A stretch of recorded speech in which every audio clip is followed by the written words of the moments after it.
आप देख रहे हैं संविधान और कानून SK live news.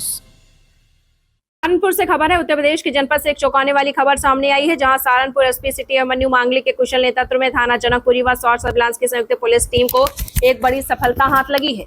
Police team ने सोने के सिक्कों का लालच देकर धोखाधड़ी करने वाले एक गिरोह का भंडाफोड़ करते हुए 8 अपराधियों को गिरफ्तार किया, जिसके संबंध में पुलिस लाइन सभागार में एसपी सिटी अभिमन्यु मांगलिक ने मीडिया को संपूर्ण जानकारी दी। Bureau report, Saharanpur. पर करते हैं फोन के माध्यम से, उनको ये बोलते हैं कि उनके घर के आसपास इन लोगों ने कुछ कंस्ट्रक्शन का या रिपेयर वर्क का काम किया था और जब काम के दौरान उनको कुछ सिक्के प्राप्त हुए थे जिनकी प्योरिटी बहुत ज़्यादा है और उसमें गोल्ड है, और ये आदमी ये सुनकर आते थे। एक बार ये बहकाने के लिए एक उसको जेन्युइन सिक्का दिया करते थे जिसमें अच्छी गोल्ड की प्योरिटी होती थी और उससे 20 से 25 हज़ार रुपये का वो सिक्का बिक सकता था मार्केट में।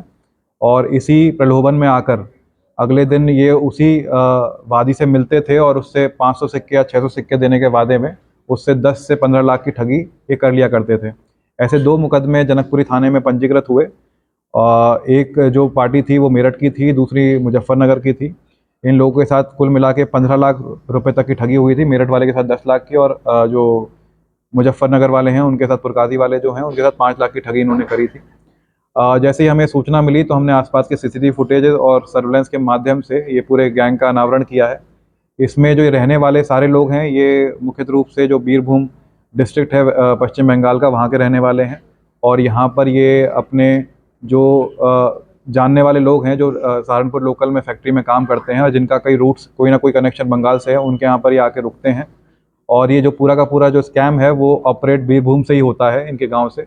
इनके गांव में एक जो मास्टरमाइंड बताया जा रहा है वही नंबर ऑब्टेन करता है यहाँ कर, और वही वहाँ से बात कर कर इनको पूरी लोकेशन बताता है कि इससे मिलना है और इसके साथ इस तरह की ठगी करनी है। और ये इसमें ये भी एक देखने वाली बात है कि ये लोगों को बदली कर करके भेजा जाता है कि जब 2 बार या 3 बार एक ग्रुप, 2 लोगों का ग्रुप जब ठगी कर लेता है उनको वापस बुला लिया जाता है बंगाल और उसके बाद 2 नए लोगों को भेजा जाता है। इसमें जितने भी पैसे इनके द्वारा लिए गए थे, कुछ पैसे हमने रिकवर किए, जिसमें से कुछ 91,000 रुपये हमने रिकवर कर लिए। कुछ 2 सोने की अंगूठी जो इन्होंने यहाँ से ठगी के पैसों से खरीदी थी वो हमने रिकवर कर ली। उसके अलावा इन्होंने सारे के सारे पैसे जनसेवा केंद्र में जाकर इन्होंने अपने जो अकाउंट्स हैं बंगाल के उसमें ट्रांसफ़र कर दिए थे। 9 से 10 अकाउंट्स की डिटेल हमें मिल गई हैं जनसेवा केंद्र के माध्यम से, और उसमें कुछ हमने 4 से 4.5 लाख रुपए उसमें फ्रीज़ भी हमने करा दिए हैं। और भी जैसे डिटेल्स आगे आएंगी तो और पैसा फ्रीज़ होने की हमारी अभी भी आकांक्षा बनी हुई है और पैसा भी इसमें फ्रीज़ हो सकता है।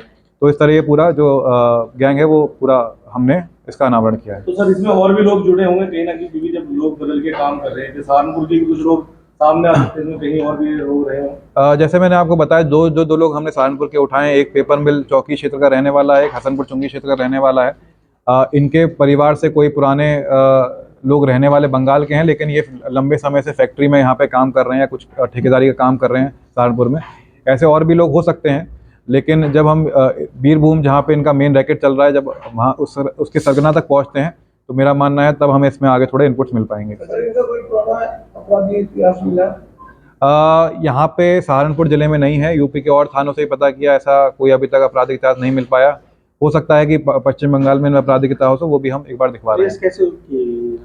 ये ट्रेस इसमें मैंने जैसे आपको बताया कि सबसे पहले हमने सीसीटीवी फुटेज की मदद ली। इसमें सीसीटीवी फुटेज में हमें काफ़ी अच्छे क्लूज मिले।